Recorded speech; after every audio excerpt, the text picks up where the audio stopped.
أعوذ بالله من الشيطان الرجيم بسم الله الرحمن الرحيم أتأمرون الناس بالبر وتنسون أنفسكم وأنتم تتلون الكتاب أفلا تعقلون واستعينوا بالصبر والصلاة وإنها لكبيرة إلا على الخاشعين الذين يظنون أنهم ملاقو ربهم وأنهم إليه راجعون صدق الله مولانا العلي العظيم وبلغنا رسوله النبي الأمين ونحن على ذلك لمن الشاهدين والشاكرين والحمد لله رب العالمين رب اشرح لي صدري ويسر لي أمري واحلل عقدة من لساني يفقهوا قولي رب يسر ولا تعسر وتمم بالخير ربي زدني علما حسبنا الله ونعم الوكيل نعم المولى ونعم النصير سبحان الله وبحمده سبحان الله العظيم وبحمده استغفر الله. گنج بخش فیض عالم مظہر نور خدا ناقصارہ پیر کامل کاملارہ رحمان غوث اعظم بمنے بے سرو سامہ مدد قبلہ دی مدد کعبہ ایمان مدد. کتب و حدیث میں درود و سلام پڑھنے کی بے شمار فضائل و برکات بیان کی ہیں. اللہ کے رسول سرور کائنات فخر موجودات سیاح افلاک صلی اللہ تعالی علیہ وآلہ وسلم کا فرمان عالی شان ہے کہ جو شخص مجھ پر ایک مرتبہ درود پاک پڑھتا ہے تو اللہ تعالیٰ اس پر 10 رحمتیں نازل فرماتا ہے اور اس کے 10 گناہوں کو معاف فرماتا ہے اور اس کے 10 درجات بلند فرماتا ہے. یعنی ایک بار درود پڑھنے پر 30 نیکیاں ملتی ہیں، 10 گناہ معاف ہوتے ہیں، 10 نیکیاں ملتی ہیں اور 10 درجے بلند ہوتے ہیں، ٹوٹل 30 نیکیاں. تو ایک بار درود پاک پڑھنے پر 30 نیکیاں ہیں. جو 30 بار درود پاک پڑھے اور پھر جو 60 بار درود پاک پڑھے، پھر جو 64 بار درود پاک پڑھے اور پھر جو دن بھر میں کم از کم زیادہ نہیں تو 100 مرتبہ اگر درود پاک پڑھ لے تو پھر اس کی نیکیوں کا کیا کہنا. تو لہٰذا اپنے دن بھر میں ہمیں یہ روٹین بنانا چاہیے کہ نماز اور روزے کے بعد سب سے بڑا عمل یہ درود پاک ہے اور ہر عمل کے قبول ہونے نہ ہونے کی کوئی گارنٹی نہیں ہے.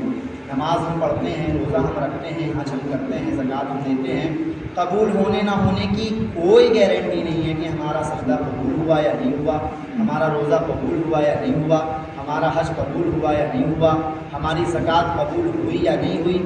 واحد عمل درود پاک ایسا ہے کہ جس کے قبول ہونے کی گارنٹی اللہ تعالیٰ دے رہا ہے. اللہ نے کہہ دیا ہے کہ میں اس کو ضرور ضرور قبول کرتا ہوں. یعنی ایسا ہو ہی نہیں سکتا ہے کہ کوئی میرے نبی پر درود پڑھے اور میں اسے خالی لوٹا دوں. نماز روزے ہر زکوٰۃ کی قبولیت کی گارنٹی نہیں ہے، لیکن جب بندہ درود پڑھتا ہے تو اس کی قبولیت کی گارنٹی ہے، وارنٹی ہے. پتہ یہ چلا جب انسان درود پاک پڑھتا ہے تو گویا سر کے بال سے لے کر کے پیر کے ناخن تک حضور کی محبت کے سمندر میں ڈوب جایا کرتا ہے. تو جو حضور کی محبت کے سمندر میں ڈوبتا ہے پھر اسی کی زبان سے نکلتا ہے اللہم صلی علی سیدنا و مولانا محمد معدن الجود والکرم. تو آئیے کچھ سننے اور سنانے سے قبل سرکار نامدار مدینے کے تاجدار دو عالم کے مالک المختار کالی کالی کملی میں چھپانے والے آقا، لمبے لمبے ہاتھوں سے بھیگ دینے والے آقا، شفاعت دلانے والے آقا، مغفرت کرانے والے آقا، جنت میں ساتھ لے جانے والے آقا، جہنم سے باہر نکلوانے والے آقا، جناب احمد مصطفیٰ محمد مصطفیٰ صلی اللہ تعالی علیہ وآلہ وسلم کی پیاری پیاری بارگاہ بےکس پناہ میں ایک بار پورا مجمع بڑے ہی ادب و احترام کے ساتھ بارگاہ رسالت میں درود پاک کا ہدیہ پیش کر لیں اور پڑھیں بابا زبرت اللہم صلی علی سیدنا و مولانا محمد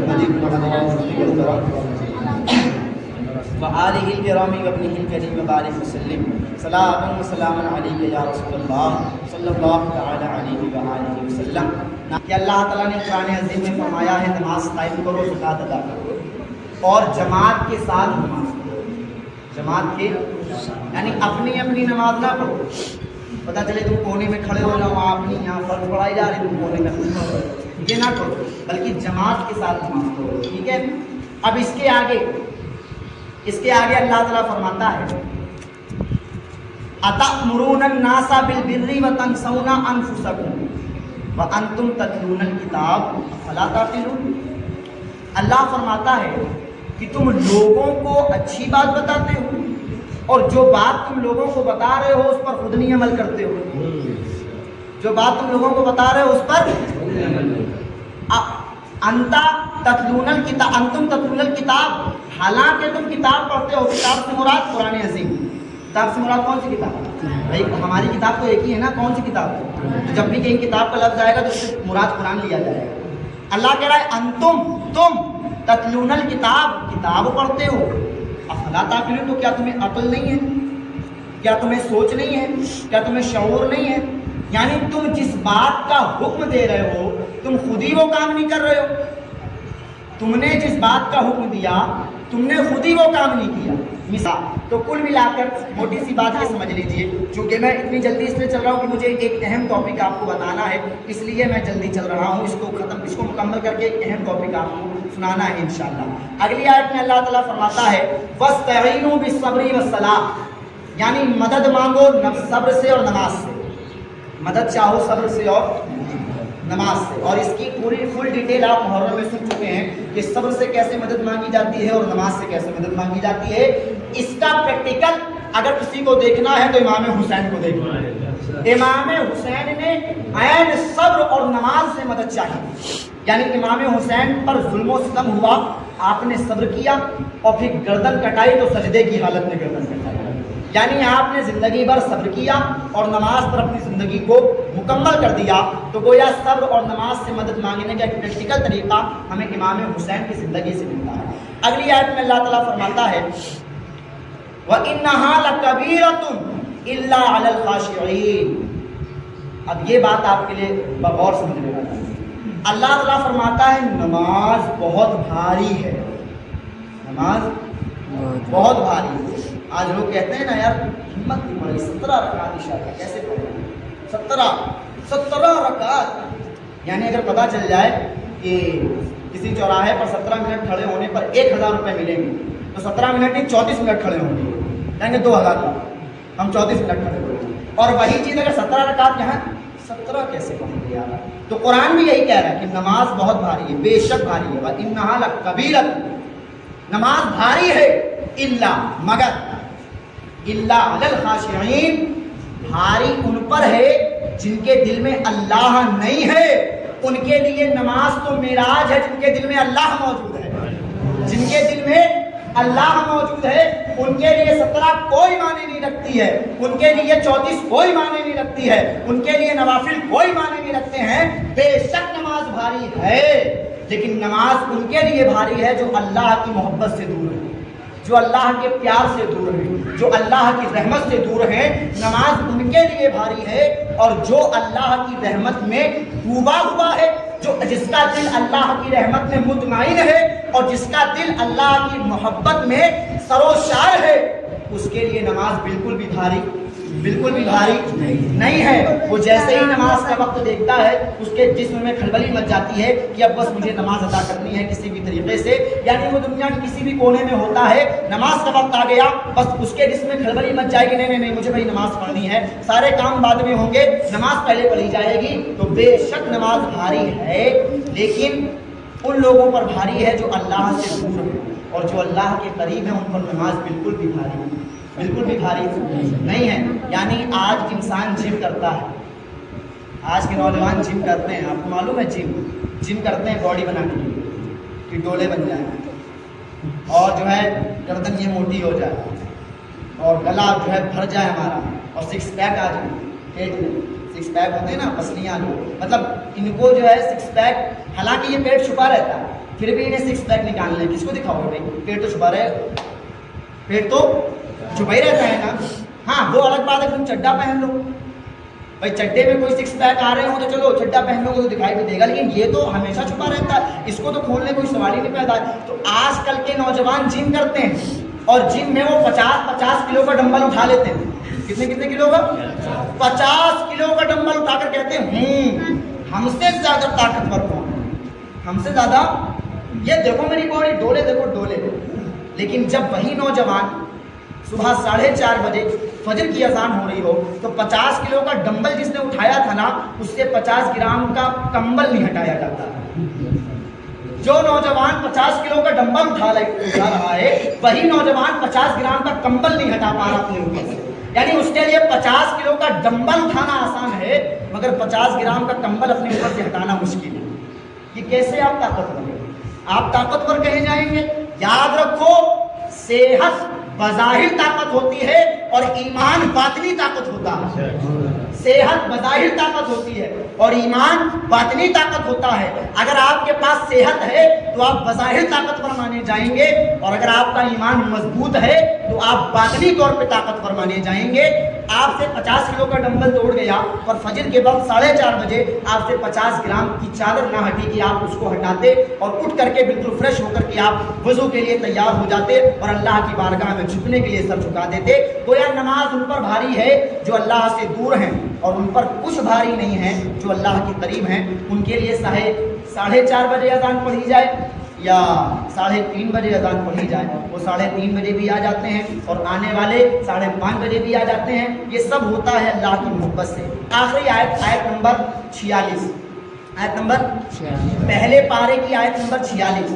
اور آپ لوگوں کو میں بتاتا چلوں کہ پچھلے 1 سال سے میں پہلے پارے سے میں نے شروع کیا. یعنی جب سے میں یہاں پر آیا تو میں نے پہلے پارے کی پہلی آیت سے شروع کیا تھا. پہلے پارے کی پہلی آیت سے شروع کیا تھا اور چلتے چلتے آج الحمدللہ آپ کا پارا ربا پر پہنچ چکا ہے. کہاں پہنچ چکا ہے؟ کہاں پہنچ چکا ہے؟ ربا پر پہنچ چکا ہے آپ کا پارا. یعنی میں نے لائن سے میں بیان کرتا گیا اور آج آیت نمبر 46 مکمل ہو جائے گی اور ربا ہمارا مکمل ہو جائے گا. اس کے بعد انشاءاللہ نصف آئے گا یعنی آدھا پارا. گویا آپ آدھا پارا سمجھ چکے ہوں گے قرآن کا. گویا آپ قرآن کا آدھا پارا سمجھ چکے ہوں گے تو ربا آج مکمل ہو جائے گا. آیت نمبر 46 اللہ تعالیٰ فرماتا ہے الذین یظنون انہم ملاقو ربہم وانہم الیہ راجعون. اللہ تعالیٰ فرماتا ہے کہ وہ لوگ جانتے ہیں. کون لوگ؟ جن پر نماز بھاری نہیں ہے. جن پر نماز بھاری نہیں ہے وہ جانتے ہیں کہ ہمیں تو اپنے رب سے ملاقات کرنی ہے. ہمیں تو اپنے رب سے ملاقو ربہم ہمیں اپنے رب سے ملنا ہے. وَأَنَّهُمْ إِلَيْهِ رَاجِعُونَ اور ہمیں اس کی طرف لوٹ کر کے جانا ہے. ہمیں اس کی طرف لوٹ کر کے جانا ہے. تو گویا ان کو یہ خیال ہوتا ہے کہ جب ملاقات ہم کریں گے تو ملاقات کا مطلب ہائے ہیلو نہیں ہے. اللہ تعالیٰ خیریت سے اللہ تعالیٰ خیریتی سے آپ کی خیریت بے خیر ہونے والی ہے.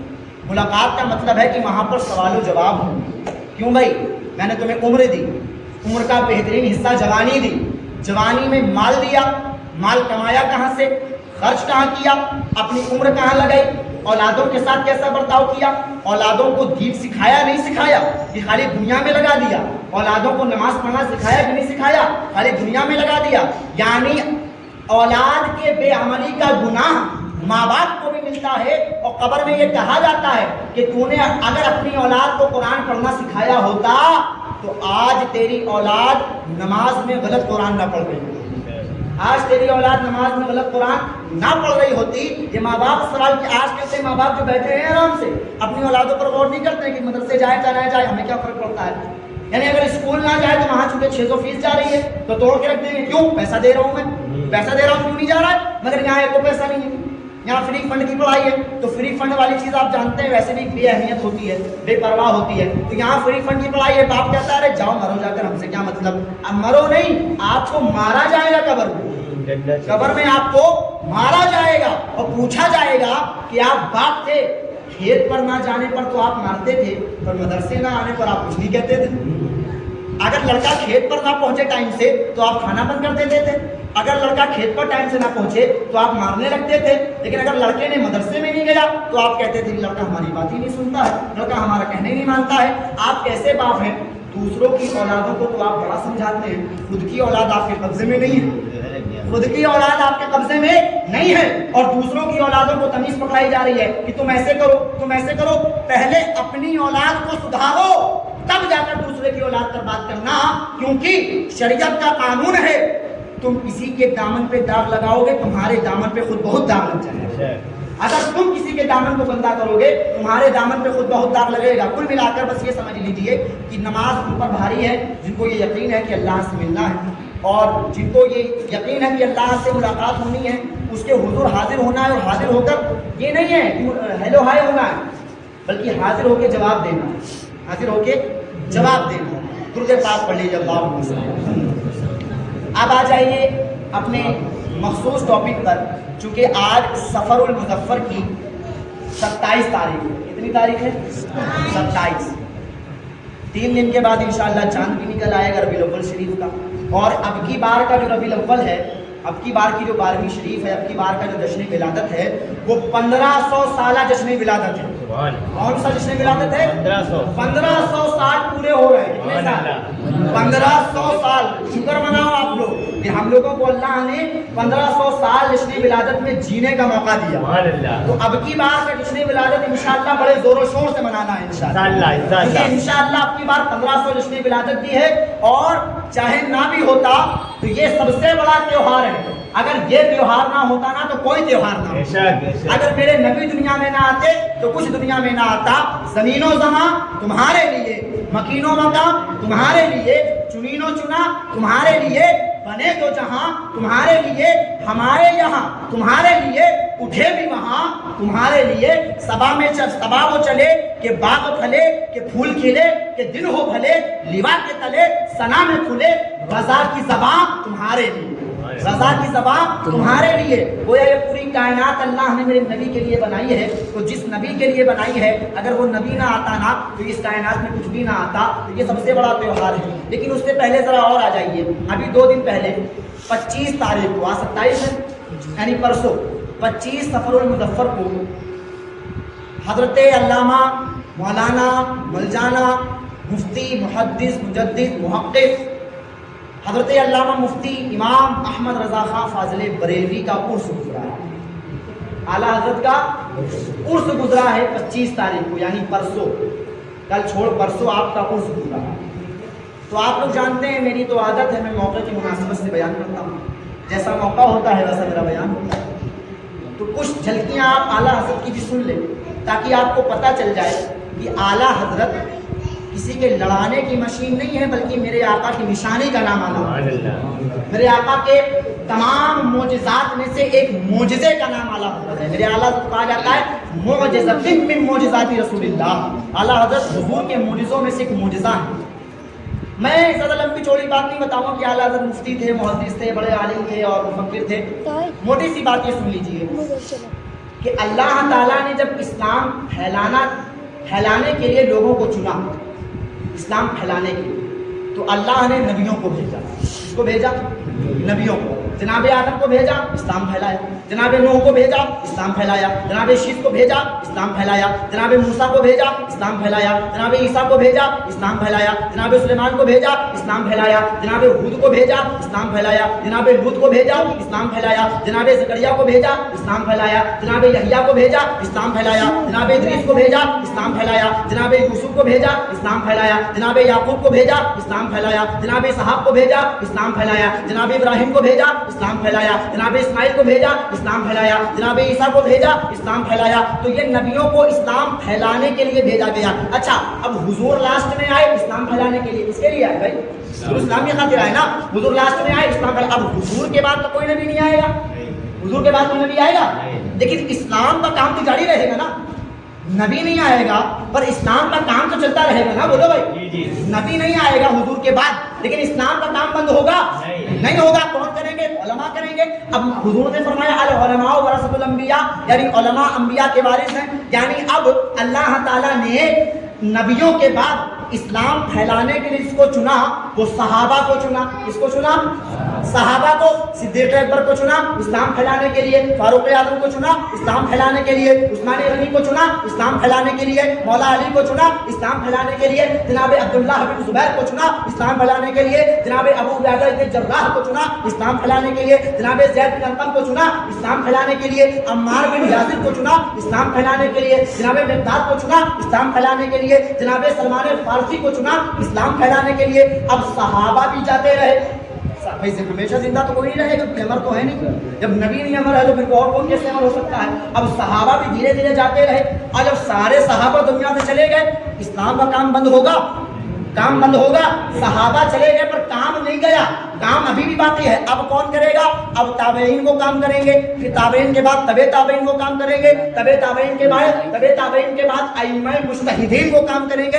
امام اعظم کو بھیجا اسلام پھیلانے کے لیے، امام شافعی کو بھیجا اسلام پھیلانے کے لیے، امام مالک کو بھیجا اسلام پھیلانے کے لیے، امام احمد بن حنبل کو بھیجا اسلام پھیلانے کے لیے۔ اب اسلام پھیلتا گیا، اب اسلام پھیلتا گیا۔ اور آپ یہ بھی بات جانتے ہیں کہ جب کوئی چیز پھیلتی ہے، جب کوئی چیز بڑھتی ہے تو کچھ لوگ ایسے پیدا ہوتے ہیں جو اس بڑھتی ہوئی چیز کو روکنے کی کوشش کرتے ہیں۔ جب کوئی چیز بڑھتی ہے تو آپ یہ بھی جانتے ہیں کہ بڑھتی ہوئی چیز کو کچھ لوگ روکنے کی ارے زور سے بولو، کوشش کرتے ہیں۔ اب اسلام بڑھتا گیا، اسلام پھیلتا گیا، اسلام کو عروج ملتا گیا، اسلام بلندیاں پاتا گیا۔ اب جب منکرین نے دیکھا کہ اسلام عروج پر جا رہا ہے، اسلام تو آسمان کی چوٹی پر پہنچ چکا ہے، اسلام کا تو عروج آسمان کو چھو رہا ہے، تب کچھ لوگوں نے اسلام کو برباد کرنا شروع کیا، اسلام کو تباہ کرنا شروع کیا، اسلام کے خلاف پروپیگنڈے بنانے شروع کیے اور اسلام کے خلاف بولنا شروع کیا۔ اب جب کہ اسلام پھیل چکا اور اسلام پھیلنے کے بعد اسلام کو تباہ کرنے والے آئے تو اب اسلام پھیلانے والے آئے تھے۔ اب جو لوگ اسلام کو برباد کرنا چاہتے تھے تو اب اللہ نے اسلام پھیلانے والا نہیں بھیجا بلکہ اسلام بچانے والا بھیجا۔ کس کو بھیجا؟ اسلام بچانے والا۔ بھائی پھیلانے والوں نے کام کر دیا، اتنا پھیل گیا کہ لوگوں کو کم کرنا پڑا، اتنا پھیل گیا کہ لوگوں کو کم کرنا پڑ رہا ہے، اتنا پھیل گیا۔ تو پھیلانے کا کام ختم، اب بچانے کا کام شروع۔ اب جب اللہ نے پھیلانے کے لیے نبیوں کو بھیجا، صدیقین کو بھیجا، شہداء کو بھیجا، صالحین کو بھیجا، اب جب اسلام کو بچانے کی باری آئی کہ یزید پلید اسلام کو تباہ کرنا چاہ رہا ہے، یزید نے اپنی سگی پھوپھی کے ساتھ نکاح کرنا جائز بتا دیا تھا، یزید نے اپنی مکہ کی عورتوں کو اپنے فوجیوں پر حلال کر دیا تھا، یزید نے مسجد نبوی کے ممبر کے باہر، ممبر کے سامنے بکریاں، اونٹ، گھوڑے باندھے، ان کا پیشاب پخانہ حضور کے ممبر کے سامنے بہتا رہا۔ یزید نے خانہ کعبہ کے غلاف کو جلوایا اور سب سے بڑا کارنامہ یزید نے جو کیا وہ میرے نبی کے نواسے کی گردن پہ چھری چلوائی، میرے نبی کے نواسے کو شہید کروایا۔ جب اللہ اسلام کو برباد کرنا چاہتا ہے، جب یزید اسلام کو تباہ کرنا چاہتا ہے تو اب اللہ نے اسلام پھیلانے والا نہیں بھیجا بلکہ حسین کو پیدا کیا۔ کسے پیدا کیا؟ حسین کو پیدا کیا۔ اور امام کی ڈیوٹی لگائی کہ اے حسین میں تجھے دنیا میں بھیجوں گا اور دنیا میں جا کر تیرے نانا نے جو اسلام پھیلایا ہے تجھے اسی اسلام کو بچانا پڑے گا۔ تیرے نانا نے جس اسلام کو پھیلایا ہے تیرا فرض یہ ہے کہ تو اس پھیلائے ہوئے اسلام کو بچائے گا۔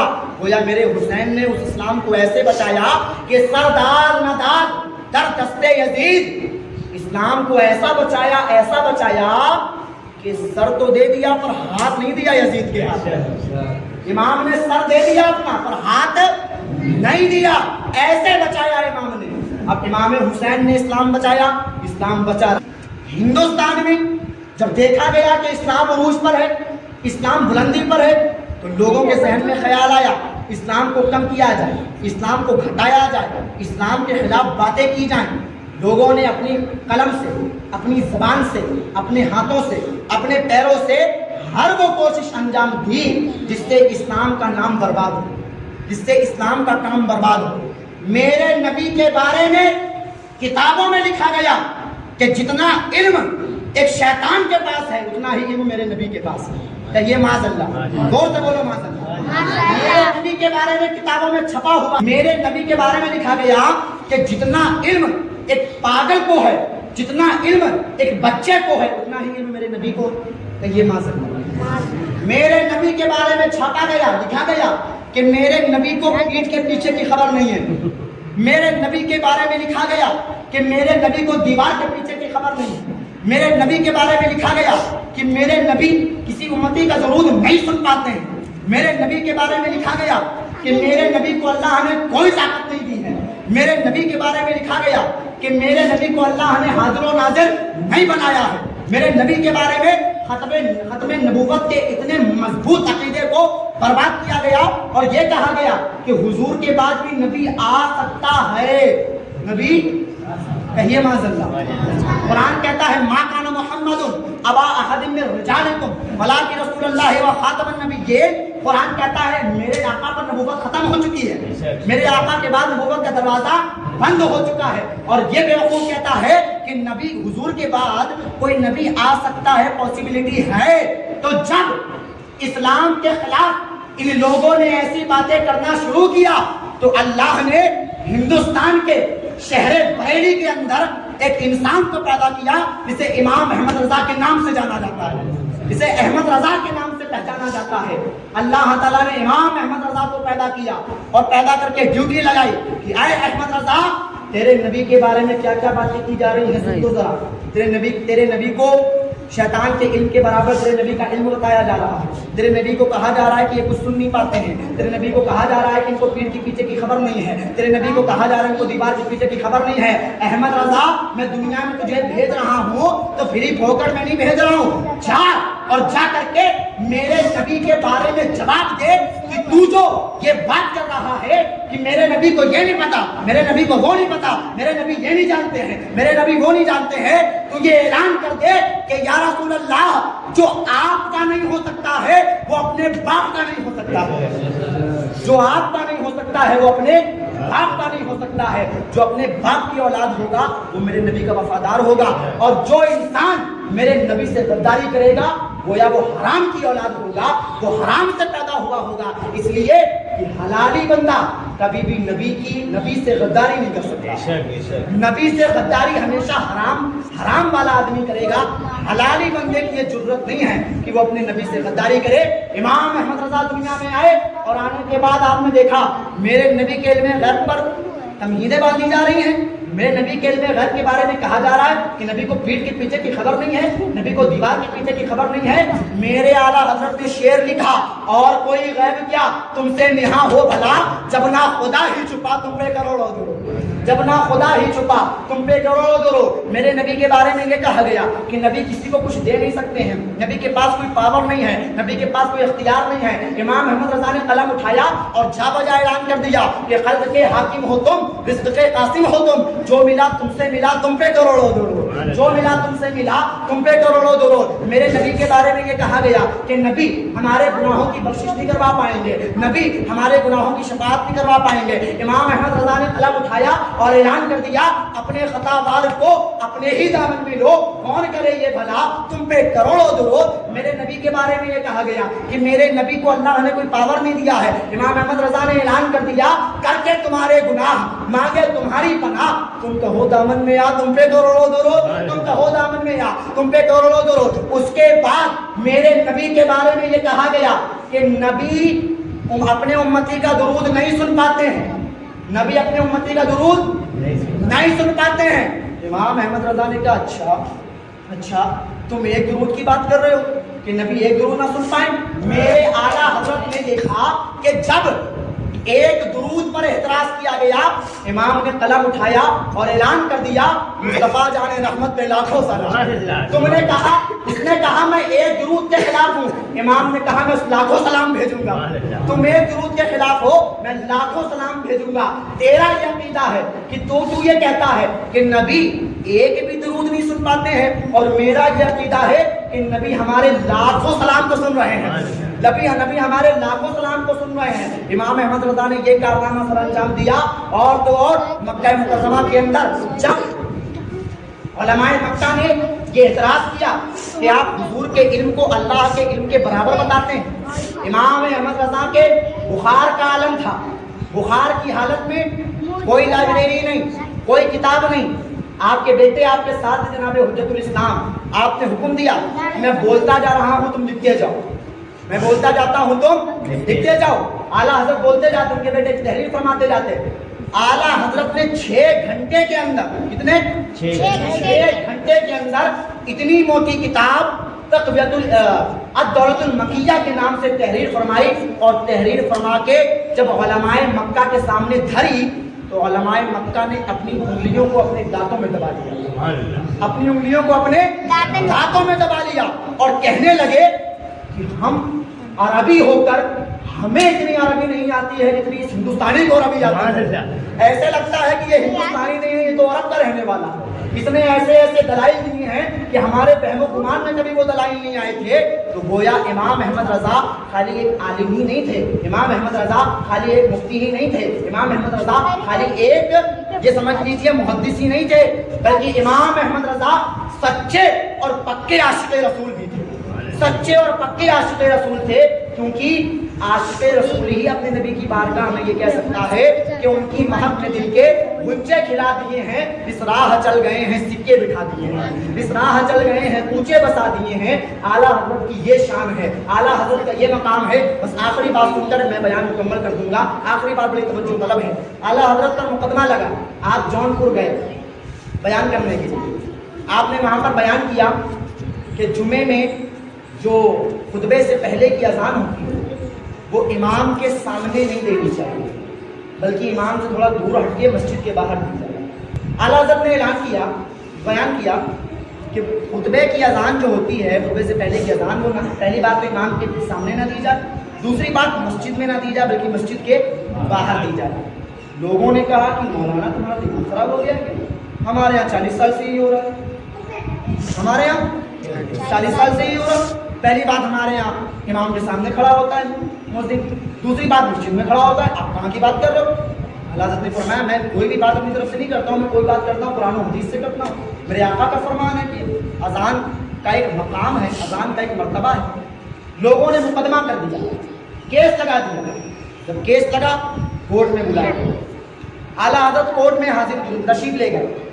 تو آپ لوگ جانتے ہیں جج کے بغل میں ایک ڈنڈا لیے ایک آدمی کھڑا ہوتا ہے جو کٹگھرے والے کو بلاتا کیسے کہ فلاں بن فلاں حاضر ہو، جانتے ہو نا، ہوتا ہے نا ایک جج کے بغل میں۔ اب وہ جو جج کے بغل والا بلانے والا تھا نا، وہ تھا اعلیٰ حضرت کا مرید۔ کون تھا؟ اعلیٰ حضرت کا مرید۔ اعلیٰ حضرت نے اسے سارا مسئلہ پہلے سمجھا دیا، اسے سارا مسئلہ پہلے سمجھا دیا، کہا دیکھو ایسی ایسی بات ہے، ٹھیک ہے حضرت آپ پریشان نہ ہوں۔ اب اعلیٰ حضرت کورٹ میں تشریف فرما ہے، جج بیٹھا ہے، جج نے کہا ہاں بھائی آواز دو اس کی بات ہے۔ اب اس نے جو ہے جج کے کان میں آ کر کہا کہ احمد رضا حاضر ہو، احمد رضا۔ جج نے ایک تماچا مارا، کہا بے وقوف ہے کیا؟ ارے مجھے تو پتہ ہی ہے کون آنے والا ہے، میرے تو کاپی میں لکھا ہوا ہے احمد رضا آنے والے، لوگوں کو بتانا، مجھے تو معلوم ہے کون آنے والا ہے، مجھے کیوں بتا رہا ہے؟